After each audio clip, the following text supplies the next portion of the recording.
Good morning, students. This lecture is for April the 2nd, 2020.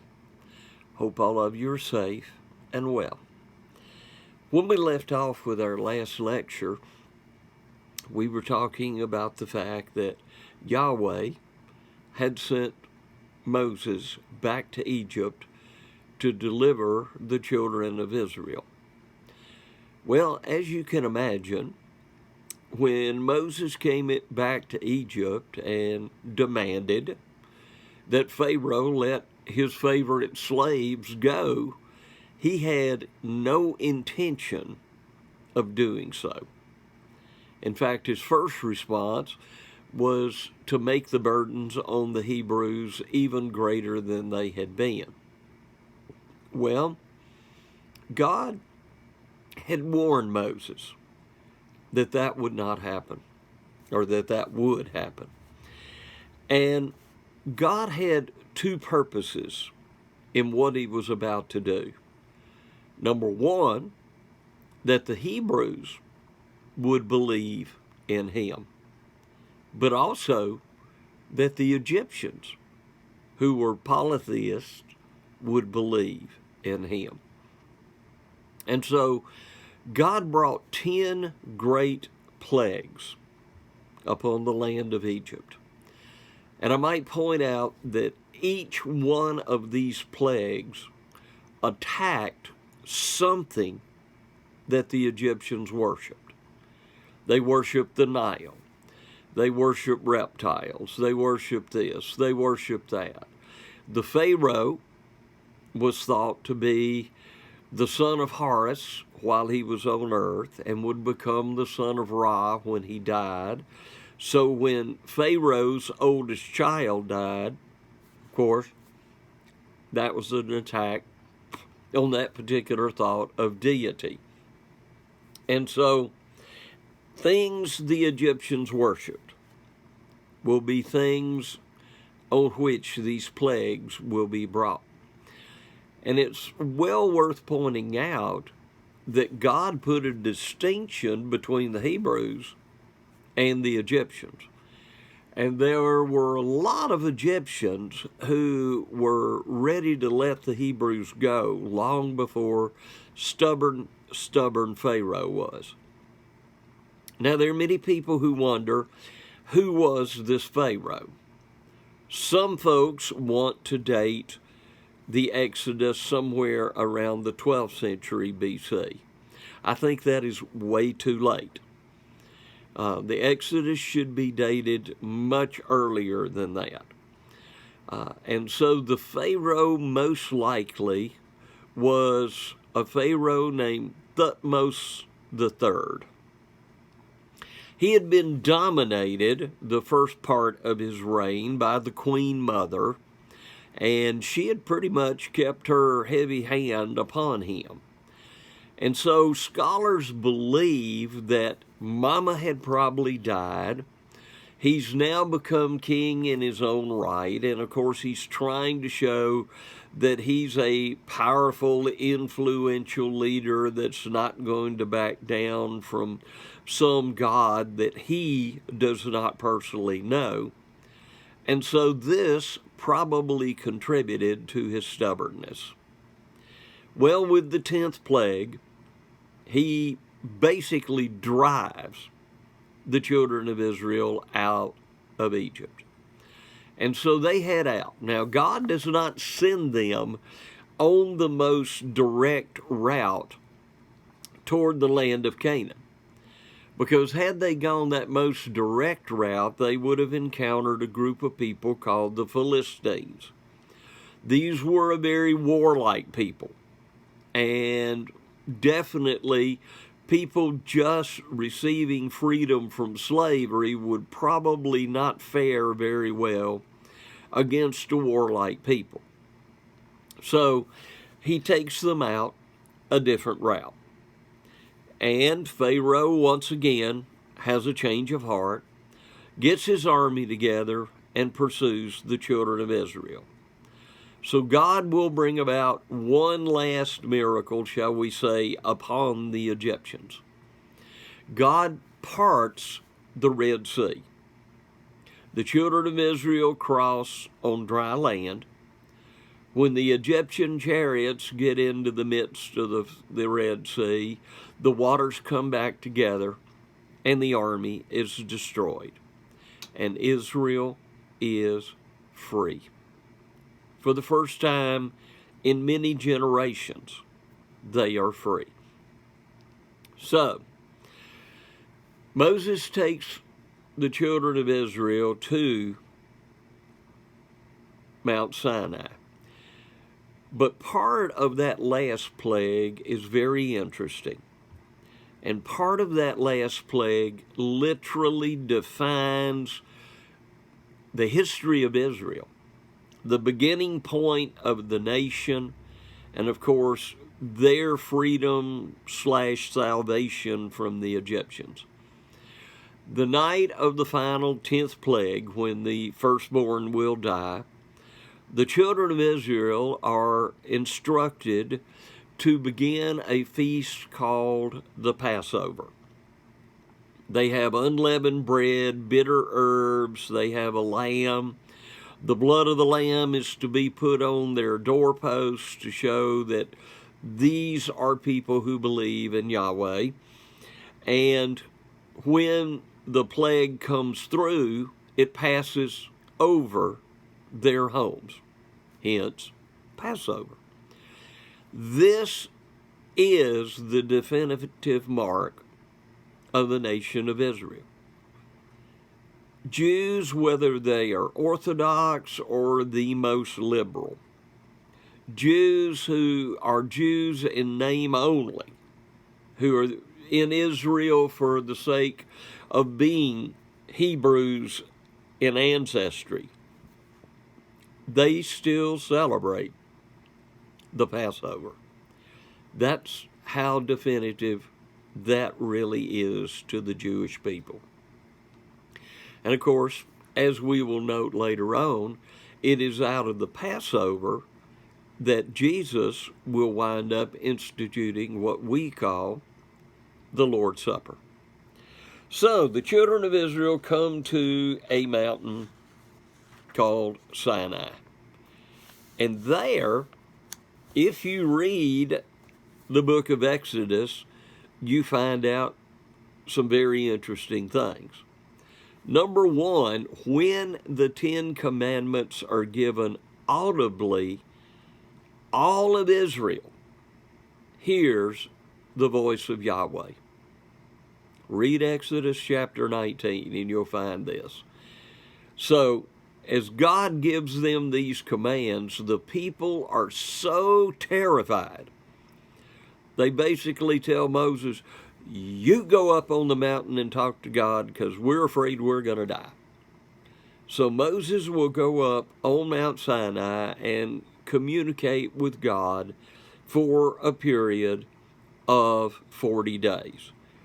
Now, these 10 absolute laws are basic to Jewish life. This is the foundation of what Judaism is. The first 4 deal with their relationship with Yahweh. And it is emphasized very much that Yahweh is the only God. And they are to recognize Him and Him alone as the only God.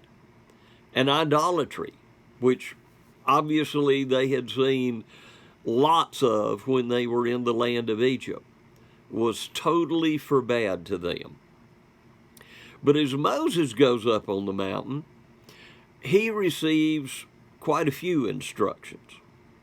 Not just laws for sacrifice, but how to build, shall we call it, a portable tent structure where Yahweh can be honored by the children of Israel while they're in the wilderness.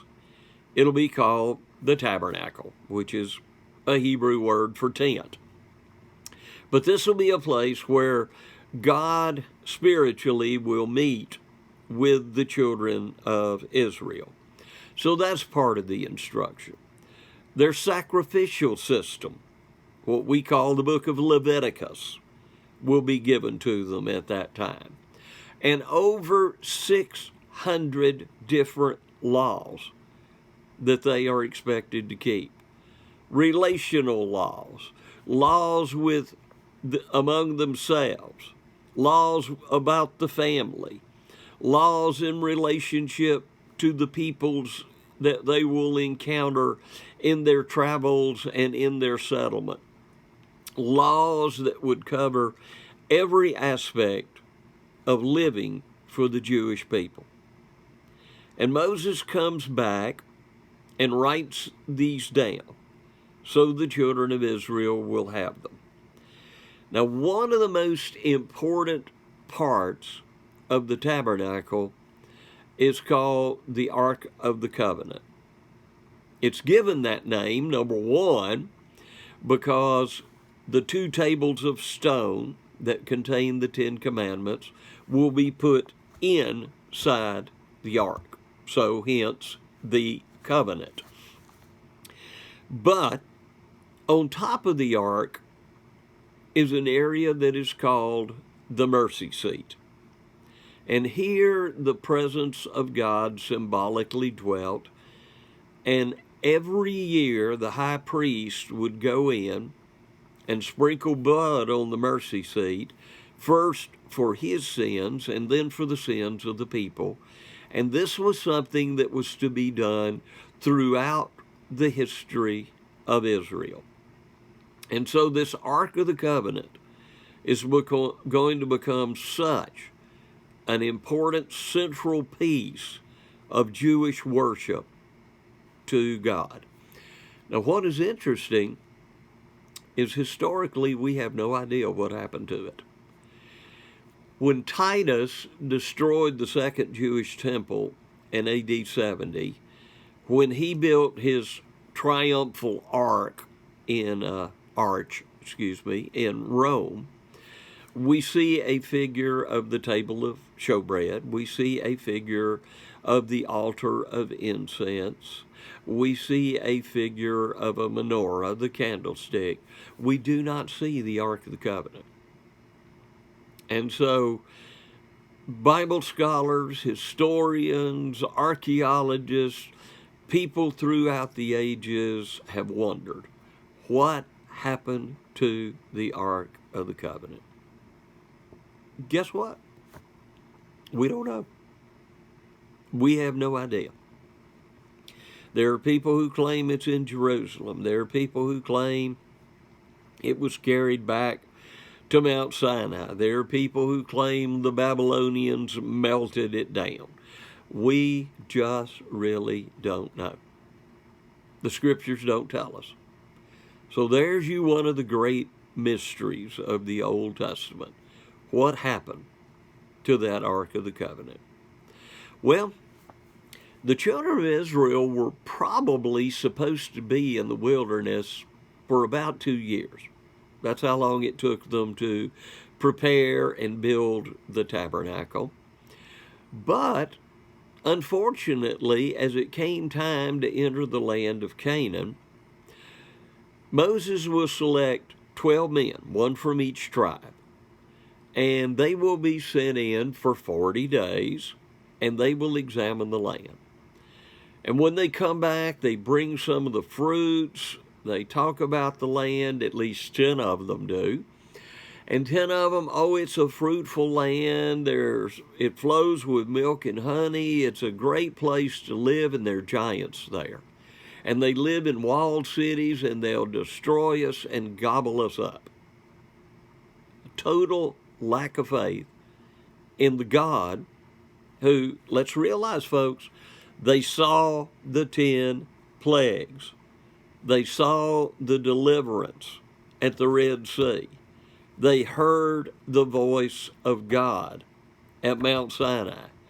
God has been providing food and water and other things for them while they're in the wilderness.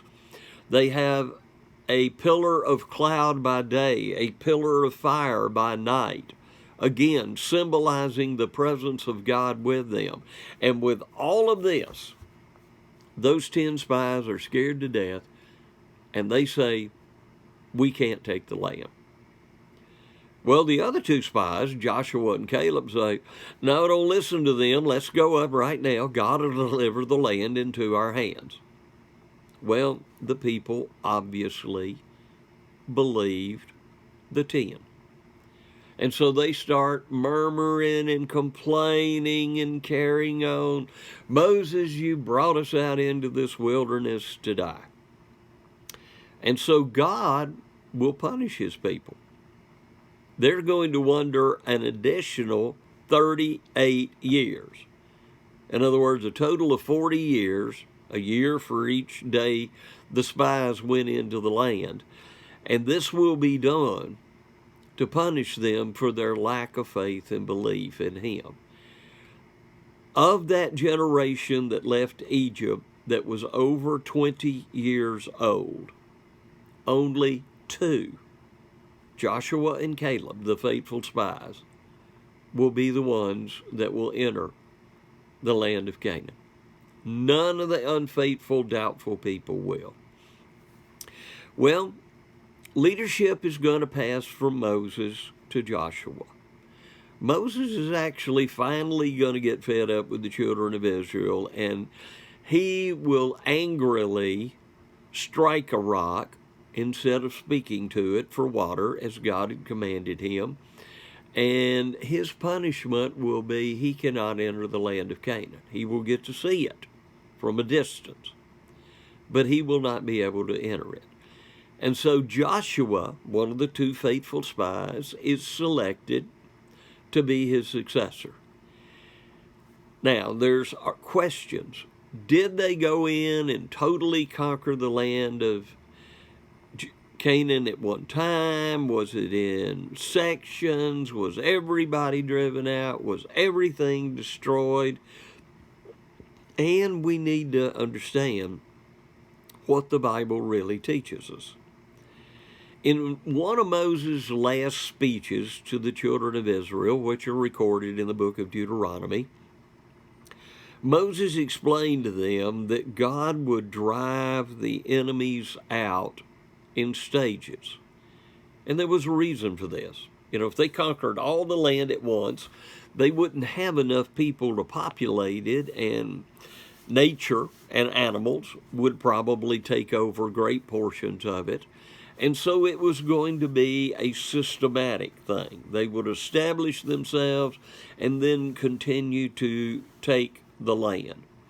Not all the cities were going to be destroyed. Some of the cities could be spared. In fact, Moses had promised them they would have houses they had not built. They would have fields that they had not planted. Some of the cities were, but not nearly all of them. And so archaeological evidence of the land of Canaan coincides absolutely with what the books of Deuteronomy and Joshua tell us. So we can completely trust the historical accounts that are given to us there. So they settle in the land of Canaan, and they center the tabernacle service in a place called Shiloh, which means place of rest.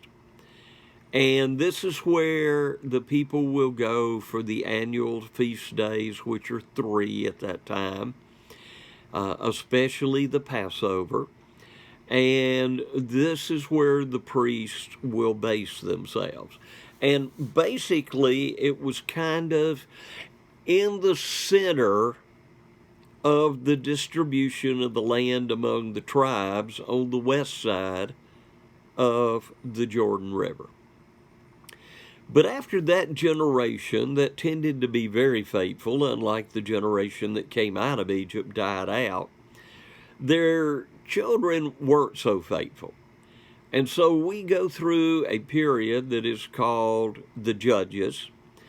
And this is a period where basically Israel served God, then they didn't serve God, and they were conquered by an enemy, and they repent and turn to God and serve God for a while, and then quit serving God. And this is the cycle. It's a period of chaos, a terrible time, actually, in the history of the nation of Israel. And the last judge is a rather remarkable individual. His name is Samuel. Samuel was a child of promise to his mother. His mother couldn't have children, and she begged God for a son. And she said, if you will give me a son, I will give him back to you for his life. God did.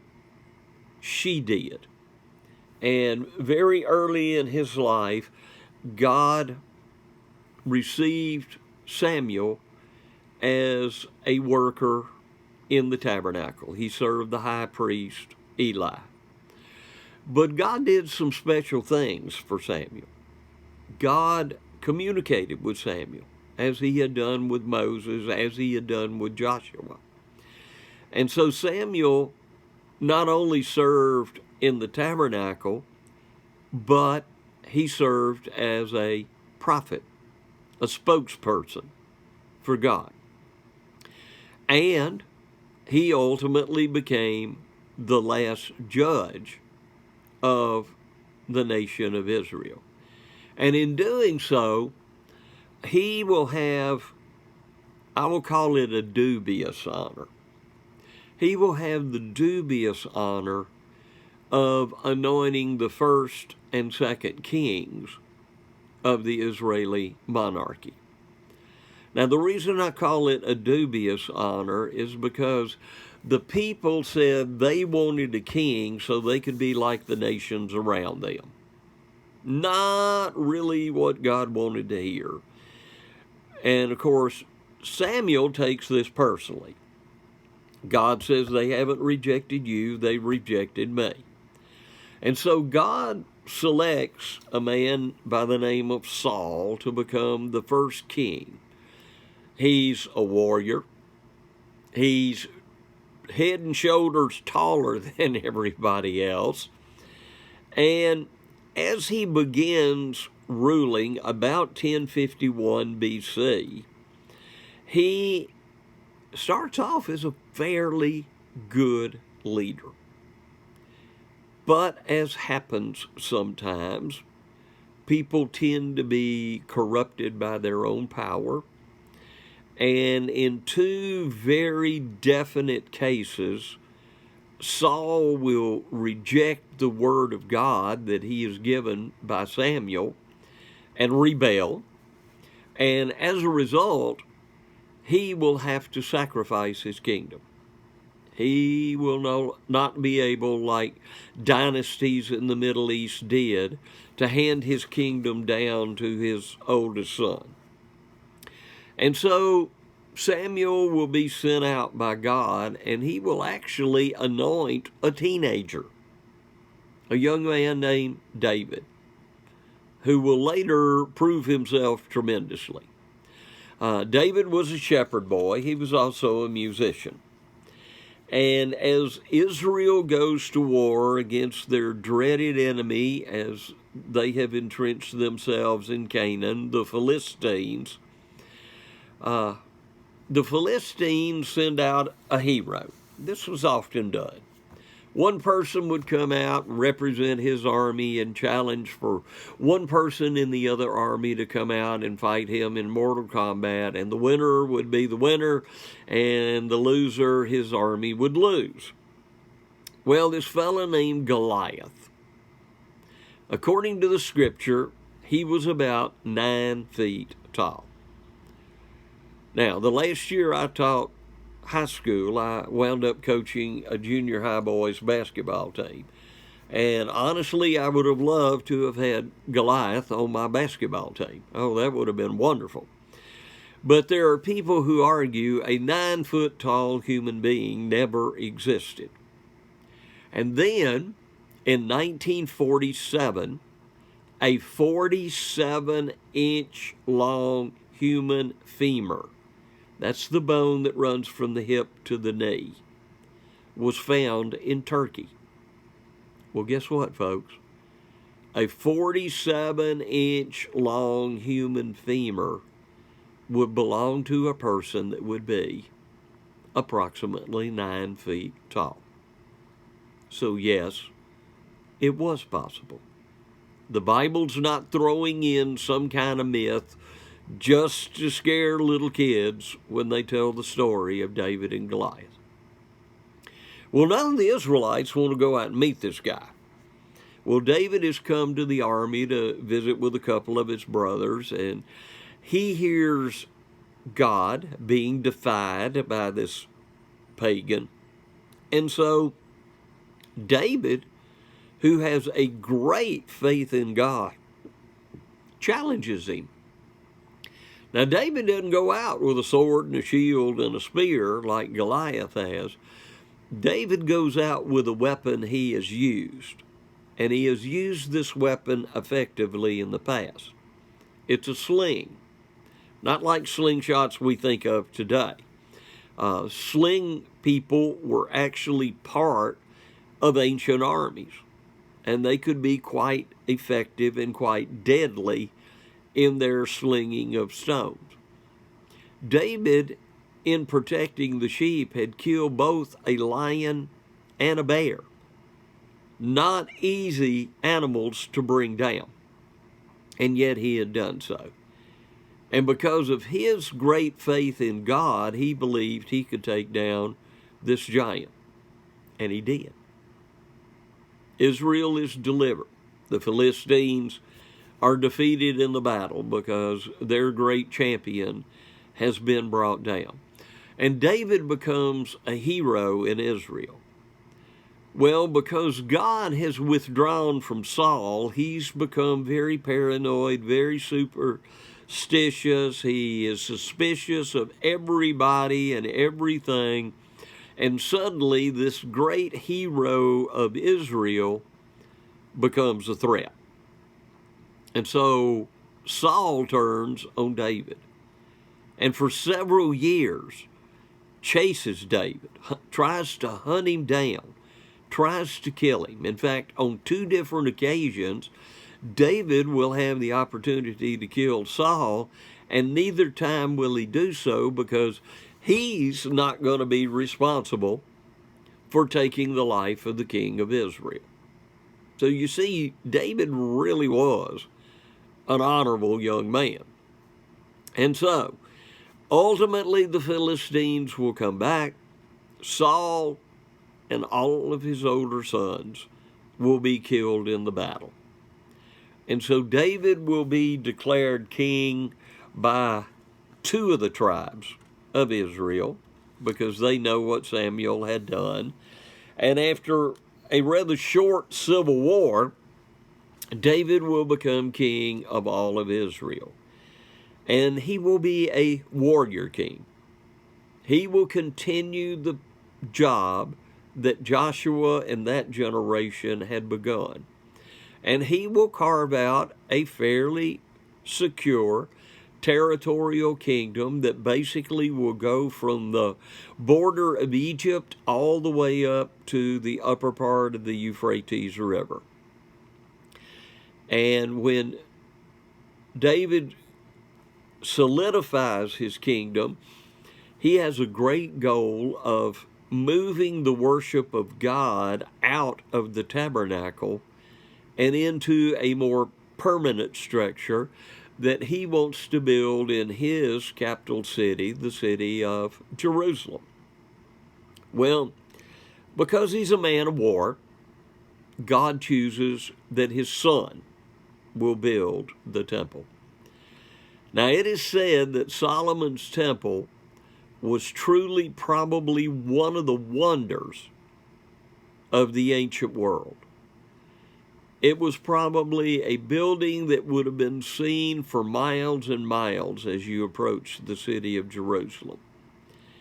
And it would have been the awe of the Jewish people and probably even an awe to the pagans that might want to trade and have that kind of relationship with the children of Israel.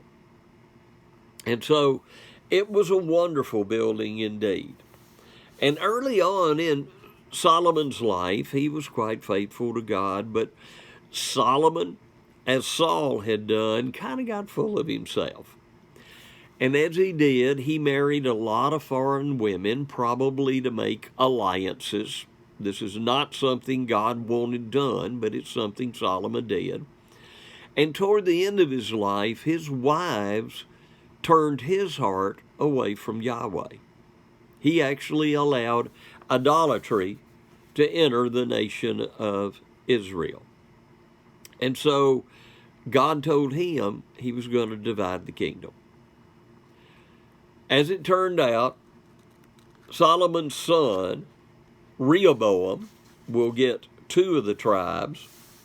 A former servant, Jeroboam, will take 10 of the tribes. And the 10 northern tribes will keep the name Israel. The 2 southern tribes will keep the name Judah. And they will become, for a lack of a better term, mutual enemies of one another.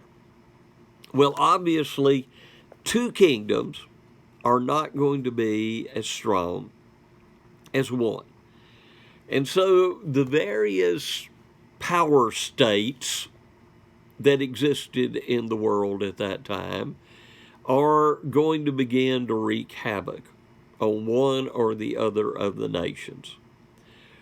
The big one will be the rise of the peoples called the Assyrians. They will be the bad boys of the ancient world. They are brutal conquerors, and they will conquer much of the Middle East. They will make a huge empire from themselves, centered on this great city of Nineveh that was said to have been so large it would take 3 days to walk across the city. The Assyrians will ultimately destroy the 10 northern tribes and carry them away into captivity. They will almost destroy the 2 southern tribes. But the 2 southern tribes had a very faithful king by the name of Hezekiah. He had sought to restore the worship to Yahweh in its simplicity. He had cleansed the temple. When the Assyrian army shows up, he doesn't try to work a treaty with the Egyptians or some other people. He puts his trust in God, and God, once again, delivers the children of Israel. But bad kings will follow. Hezekiah's son will be such a wicked king. His name is Manasseh. He will go into paganism himself. He will offer one of his own children as a sacrifice to a pagan deity. He will be accused by the prophets of filling the streets of Jerusalem with blood. And so he pretty much sets the fate for the nation of Judah. Now, it won't be the Assyrians who conquered Judah. It will be, at that time, a state that had been conquered by the Assyrians, Babylon. But the Babylonians will rise up, they will overthrow the Assyrians, and then they will begin their own series of conquests under the leadership of an individual by the name of Nebuchadnezzar. And so they will come in and they will destroy the city of Jerusalem, including Solomon's beautiful temple. And for 70 years, the children of Israel will be in captivity in the regions of Babylon. But then a successor nation will rise up, under the leadership of an individual named Cyrus. And this will be the Persian Empire. And one of the first things the Persians will do is conquer the Babylonians. Now, Cyrus has an interesting idea. Normally, when you conquer a nation, you deport it. And you do that for a reason. If you take people out of their homeland, you tend to take some of the fight out of them. And I can understand why ancient leaders believe that way. Well, in this case, there were peoples that the Babylonians had conquered and they had brought into exile, and Cyrus had not actually conquered those people. And he thought the best way to win their loyalty would be by allowing them to return to their homeland. So he allows the Jews to do so. By the way, he allows the people of Tyre and Sidon, Phoenician cities, to return to their land and rebuild, as he does several other peoples. Well, the Babylonian captivity was very hard on the children of Israel, but it accomplished something very, very important. They had pretty much thought of Yahweh as being a regional deity, if I may put it that way. That he was the God of the territory of Canaan. But the children of Israel learned through the bitterness of the Babylonian captivity that they could worship God other than through the city of Jerusalem. And so it actually, in a way, enhanced the worship of God, because Jews are going to pretty much remain scattered in many respects from that time forward. Not all the Jews will return to rebuild Jerusalem. Some will remain in Babylon. Some will have wound up in Egypt. Others are going to wind up in various portions of what will be South Central Europe. And so Jews are going to be scattered. And in Babylon, they will start a new custom, the synagogue, the assembly place. And in the synagogue, they will come together and worship God apart from the temple. Now, that doesn't mean when they return to the land and rebuild the temple that it again does not become a central focal point. But these synagogues will remain an important aspect of Jewish worship and Jewish devotion to God after the Babylonian captivity, because they are beginning to realize that God is not just simply some kind of local deity. Now, as they return, there's some interesting things that happen. The first group, there will be 3 returns. By the way, there were 3 deportations. The first group will start work on restoring the temple. In the second group, a young man by the name of Ezra, who was a scribe, will restore the law, the teachings, the worship, and so on. And many believe Ezra was probably your individual who took what was considered to be the inspired books that will become the Hebrew Bible and put them together. It is believed Ezra wrote the book that bears his name. Because of the similarity of the language, it is believed Ezra probably wrote the book of Chronicles as well, which is a later history than the book of Kings. And so Ezra had a very, very important job. He would stand up and read the law to the people. And they were so greatly glad to hear it. And then the final return will be under a man named Nehemiah. He will rebuild the walls of Jerusalem. And in doing so, Nehemiah will wind up, because he proved himself to be such an honorable individual, appointed governor of Judea by the Persian monarch.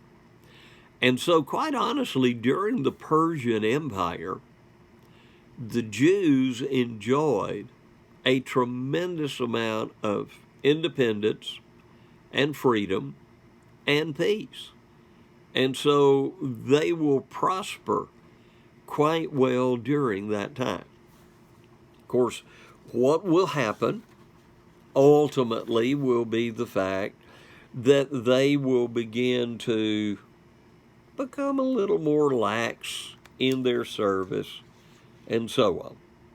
And so this kind of gets you a history of the nation of Israel through the time of the Persians. We'll pick the history back up. Now, in the course of this history, Samuel began, shall I call it, a tradition. And that tradition will be that all the kings that rule will have a prophet for an advisor. In other words, God will have an inspired man to work alongside the king to help him out. Now, many of these prophets will be what we call oral prophets. They didn't write. They simply advised. It is believed Samuel wrote part of the material in the books of Samuel. Obviously, he didn't write all of 2 Samuel because he dies before the book is written. And so he began those books. And if you read the Kings and the Chronicles, you find out a list of many others who were prophets, Nathan and others, who had a part in writing those histories. So they were inspired histories, not just some historian like myself sitting down and writing things for posterity. Many of the other prophets, however, will become writing prophets. And some of what they have to say is totally amazing. One of these great prophets is a man we know as Isaiah. He has been called by many the Messianic prophet. He has more to say about the coming of Jesus than any of the other prophets. And some of the passages in his book are so totally amazing. To me, one of the most fascinating passages in all the Hebrew Scriptures is the 53rd chapter of the book of Isaiah. Basically in 12 verses, and realize chapters and verses were actually added many years later. But in what is the 53rd chapter of the book of Isaiah, over 700 years before Jesus is ever born, Isaiah tells us exactly what his mission, what his purpose was, what he was going to accomplish, and in many respects, exactly how he was going to accomplish it. It is an amazing chapter. Amazing indeed. In fact, as we read the writing prophets, and going all the way back to Moses and what he wrote in the early days of the nation of Israel, as we read these, we find that there are more than 350 distinct prophecies predicting the coming of a Messiah. And of course, when we get to the New Testament and we begin to study Jesus, we will find out that he is the object of these 350 plus prophecies. So these prophets were an amazing variety of people. Some of them were well educated. Amos was a fruit picker, and he herded other people's flocks. So he was basically an itinerant farmer, and God took him and made him a very, very powerful prophet, because that's what inspiration can do. And so these prophets will have several messages. Some of the messages will be, of course, about the Messiah. The majority of messages, though, will be directed to their people of their day. You're not doing this right. You're doing this wrong. You're mistreating the poor. You're abusing the widows. You're doing this. You're doing that.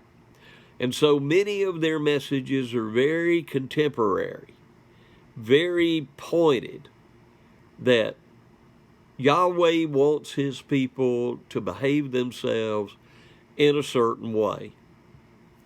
And in many respects, the Jews will not live up to what God had wanted them to do. Well, moving back to history, following the Persian period, many of you are aware of the rise of Alexander the Great, the Macedonian. He will finally unite the Greeks. By the way, the Persians will have riled the Greeks up, and so Alexander rallying them together was basically, paybacks are tough. And so he will come in and conquer the Persian Empire. Now, he does not destroy Jerusalem, and pretty much allows the Jews to continue their religion as they would. Sadly, Alexander dies. He doesn't have an heir. His kingdom winds up being divided among 4 of his generals, and one general settles in the north, in Syria, just above Israel, and another general settles in Egypt, just below Israel, and those two tend to compete against one another. And in doing so, they begin to force Hellenism, Greek culture that had arisen at the time of Alexander, upon the Jewish people. And this really causes many of the Jews to have a huge identity crisis. And the Jewish leadership begins to divide up. The priestly group will ultimately kind of tie in with some people called Sadducees. They do not believe in angels and spirits and so on, so actually they would deny parts of the Hebrew Bible. But this Sanhedrin group and the Sadducee group will somewhat sell out to the Greeks, and the Greeks will have a lot of influence under them. Well, a group will split from them called the Pharisees, the separate ones. These are the sticklers of keeping the tradition of the law. They literally, if you want somebody that practices a checklist religion, you're going to find it in the Pharisees. They had certain rituals. How to get out of bed, how to wash their hands and face in the morning. Every part of their life had some kind of tradition or ritual with it. By the way, these will be some of the people that Jesus will have some of his most heated discussions with, because in being so interested in their traditions, they'll tend to let portions of the law kind of slip away, and they'll miss out on their duties. Well, looking at this infighting, a third group will break away. That third group will be called Essenes, sons of light. They're basically going to withdraw into communes. You know, the temple is corrupted, the people that are running it are bad, the Pharisees are trying to run the daily affairs in the city. We're just going to go out into these communes and we're going to study and do something tremendous. In one of those communes, Qumran, which is down near the Dead Sea, they will spend their time copying the Hebrew Scriptures. They will copy every book of the Hebrew Scriptures. And by the Roman period, when it looks inevitable that they're going to be conquered and destroyed, they will actually seal these scrolls up in jars and hide them in caves. They will not be found until 1949. And they will be found quite by accident. But they are the greatest biblical archaeological discovery of the entire 20th century. They are amazing. I've had the opportunity to see one of the Isaiah scrolls. In the building of the scroll, they actually have an Isaiah scroll completely rolled out. You can walk around and see the entire scroll. And I must say, they have dated this one somewhere around 200 to 250 years before Christ. And it was so well written, so well preserved, that you can actually see the Hebrew letters. If you were fluent in Hebrew, you could stand there and read the text. And the works that they produced are amazing. They're amazing. They're so very, very important.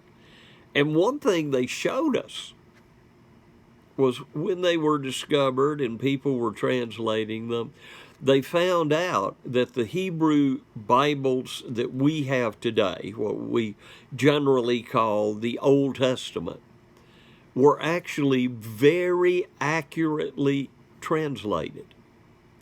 And that the Jews had done a remarkable job of transmitting their scriptures throughout the ages, even during the Middle Ages.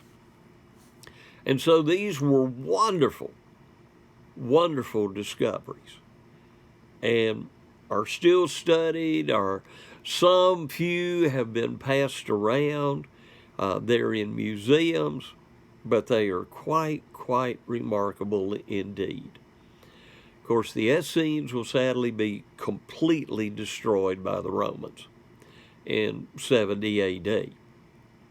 But they left us such a strong, wonderful, rich legacy. And quite honestly, there are some who think that maybe John, the forerunner of Jesus, was actually influenced by some of the Essenes in the Jordan River Valley. Don't know that for sure. Scripture doesn't say.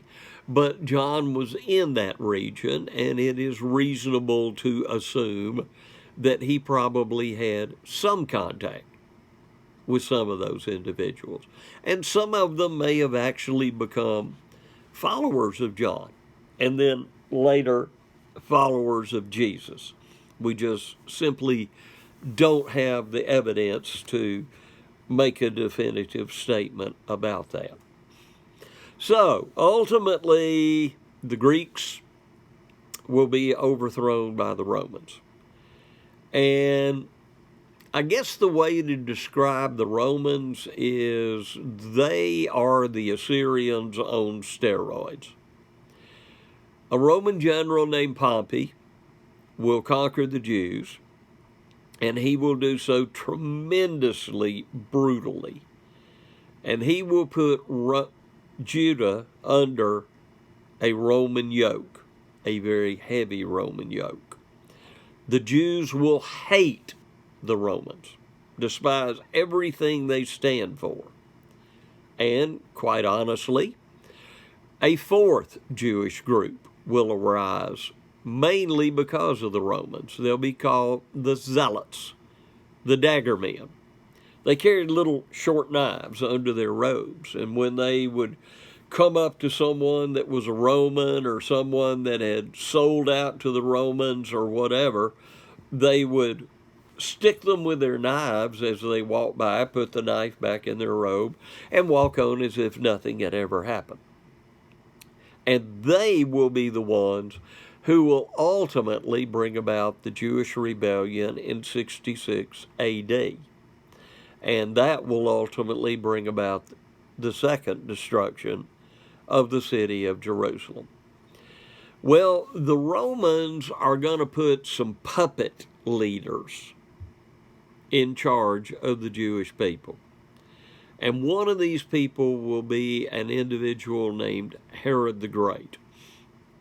Now, I just want to mention his name now. We'll talk about him in regards to the birth narrative of Jesus.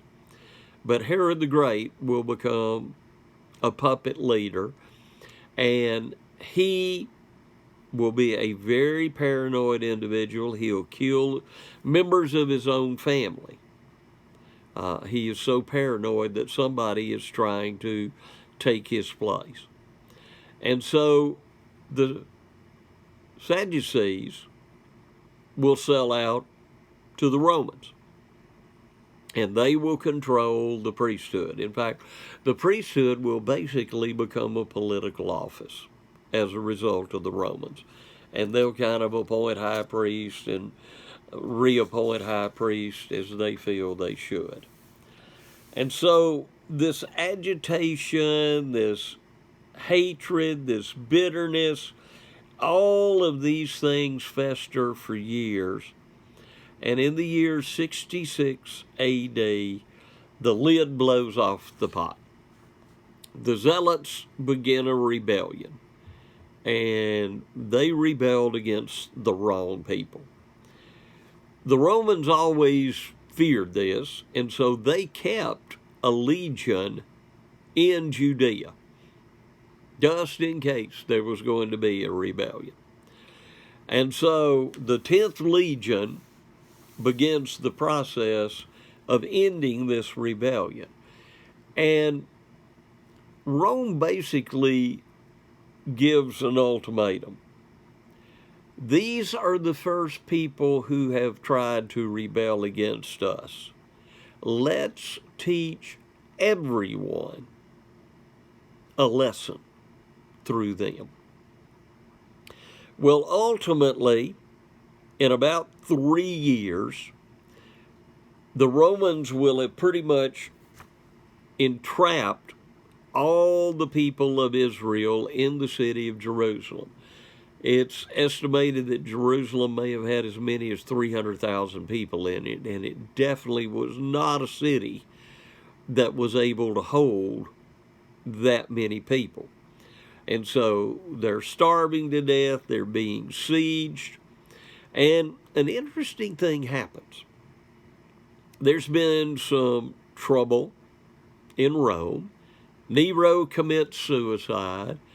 Galba, Otho, and Vitellius are basically up and down in 6 months each, and each one was a Roman legion commander. And so with the death of Vitellius, some of the legions in Rome have such respect for Vespasian, the commander of the 10th Legion, that they declare him to be the new emperor. Well, Vespasian is smart. He doesn't pick his legion up and take another legion to Rome. That Rome didn't need another legion. He and his entourage go to Rome, and he leaves his son in command of the 10th Legion. Well, they pull back a little bit from the city of Jerusalem for a time, and sadly, many more Jews try to flee into the city because they get the mistaken notion that the city cannot be taken. Well, after a certain lull, when Vespasian is established, he gives Titus, his son, orders to finish the job. Jerusalem will be breached, in bitter, bitter fighting. It'll be destroyed. The second temple that had been built, it will be destroyed. And the ground on which the temple had been built will actually be plowed and sowed with salt. The Romans will put their cavalry horses on the temple, and of course, you know, that would desecrate the ground tremendously, and so on. They want to teach the world a lesson. Thousands of Jews will be killed. Thousands of Jews will be enslaved. It will be a terrible time, and Jerusalem will literally be declared off limits to Jewish people. And so Jews that had not been dispersed before this time become dispersed. And so Jews are scattered all throughout the Roman Empire now. And this is where the synagogue is going to play, again, such an important role. They no longer have a temple for their feast days. They no longer have that central city to which they want to come and return and celebrate the worship of God. And so the synagogue is going to become the focal point of that. And it is going to hold these scattered Jewish communities together as time progresses on. Well, following the destruction of Jerusalem, about 900 Jews are going to go to a little mountainside fortress that Herod actually built called Masada. And the Romans are going to set up a siege of that. They're actually going to build a platform. If you go to Masada, you can see the platform. And they will build up and they will breach the city. Well, rather than being murdered or enslaved, the people of Masada will choose suicide. And so the inhabitants of Masada, when it's about to be breached, will have this elaborate process, and as it turns out, one individual only will actually commit suicide. Each father will be taught how to quickly and as painlessly as possible slit the throats of all of his family. Then there will be 12 men who will go around and kill all the husbands and fathers. Then number 11 will kill number 12, 10, and so on. So finally we get down to the last person. He will kill the number 2 person, and then he was the only one to actually take his life.